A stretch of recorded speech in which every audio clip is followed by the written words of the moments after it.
Have you ever felt like you're on the outside looking in? Like you've made so many mistakes that you're just too far gone for a second chance? If so, I want to tell you about a man who probably felt the exact same way. His name was Zacchaeus, and his story is one of the most powerful examples of transformation you'll ever hear. Let's set the scene. We're in Jericho, a bustling, prosperous city, and in this city lives a man named Zacchaeus. Now, Zacchaeus wasn't just any man. He was the chief tax collector. In those days, it was like being public enemy number one. Tax collectors worked for the Roman Empire, the occupying force, and they were notorious for being corrupt. They would often demand more money than was actually owed and pocket the difference. So, you can imagine, Zacchaeus was not a popular guy. He was rich, yes, but he was also despised, seen as a traitor and a sinner by his own people. The Bible even describes him as a wee little man, short in stature. So, he was physically small and socially an outcast, a odd wealth, but he was likely very lonely and isolated. One day, news ripples through Jericho that Jesus is passing through town. This wasn't just some local celebrity. This was the man people were saying could heal the sick, cast out demons, and speak with divine authority. A massive crowd gathers, everyone jostling for a position, hoping to get even a glimpse of this remarkable teacher. Zacchaeus wants to see Jesus too. But he has a problem. Remember, he's short.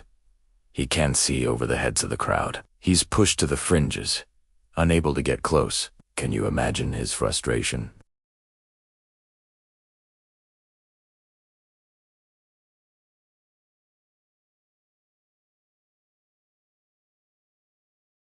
His desire to see Jesus is so strong that he does something completely undignified.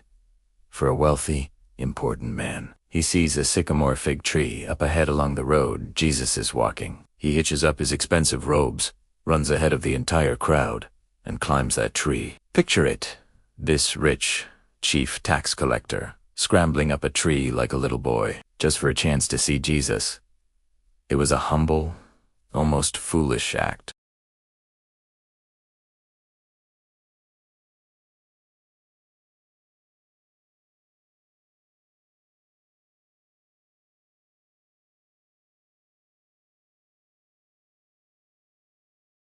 The crowd is pressing in on him from all sides, all vying for his attention. But Jesus stops. He looks up, directly into the branches of the sycamore tree, and he sees Zacchaeus. And then, he does something that shocks everyone. He calls him by name. Zacchaeus, he says. How did Jesus know his name? Zacchaeus must have been stunned. This famous teacher, surrounded by hundreds of people, singles him out. But Jesus doesn't stop there. He says, "Come down immediately. I must stay at your house today." The crowd is in disbelief. They start murmuring and complaining amongst themselves. "He is gone to be the guest of a sinner," they grumble. Of all the people in Jericho, the respected leaders, the righteous Pharisees, Jesus chooses to go to the house of the corrupt tax collector, the man everyone hated. Zacchaeus scrambles down from the tree, his heart filled with a joy he probably hadn't felt in years. He eagerly welcomes Jesus into his home. We don't know the exact words they exchanged inside that house. The Bible doesn't record their conversation, but we know it must have been life-altering. In the presence of pure, unconditional love, Zacchaeus' heart was completely changed. The encounter with Jesus broke through all the walls of greed, guilt, and shame that Zacchaeus had built around himself. He saw himself for who he was. But more importantly, he saw who he could be through the grace he was being shown. Suddenly, Zacchaeus stands up and makes a public declaration. This isn't a quiet, private promise. He says it for all to hear. "Look, Lord! Here and now I give half of my possessions to the poor." This is a radical step. He's not just giving a small donation, he's giving away half of his entire fortune. But he doesn't stop there. He continues, "And if I have cheated anybody out of anything, I will pay back 4 times the amount." This was incredible. Under Jewish law, if you cheated someone, you were required to pay them back what you took, plus 20%. But Zacchaeus promises to pay back 400%. This wasn't just about following the law. This was about true repentance. It was a heartfelt desire to make things right, to restore what he had broken, no matter the cost. His encounter with Jesus didn't just make him feel guilty. It made him want to become a new man. And what is Jesus' response to this? He doesn't say, "It's about time." He doesn't say, "Good. You should feel bad for what you did."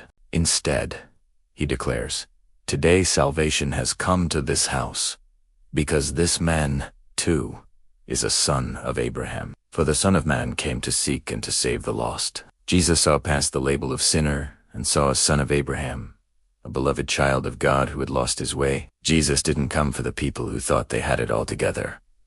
He came for the lost. He came for the Zacchaeus of the world. This story is so much more than just a historical account. It's a mirror for our own lives. How many of us feel too short to see Jesus? Maybe not physically short, but short on hope, short on faith, short on self. We feel like the crowds of life, our past mistakes, our insecurities, the opinions of others are blocking our view of God. Like Zacchaeus, we have a choice. We can stay on the sidelines, convinced we're not worthy, or we can do whatever it takes to get a better view. We can climb our own sycamore tree. That tree might be opening a Bible for the first time in years. It might be finding a church community. It might be simply crying out to God in prayer from a place of desperation, saying, "Jesus, I need to see you." And the most beautiful part of this story is that when you seek Jesus, he is already seeking you. He sees you when you feel invisible. He knows your name, even when you feel like just another face in the crowd. And he doesn't just want to see you from a distance. He wants to come into your house, into the messy, private parts of your life, and bring his grace and healing. Zacchaeus' story proves that no one is beyond redemption. It doesn't matter what you've done or who you've been. An encounter with Jesus changes everything. It doesn't just forgive the past.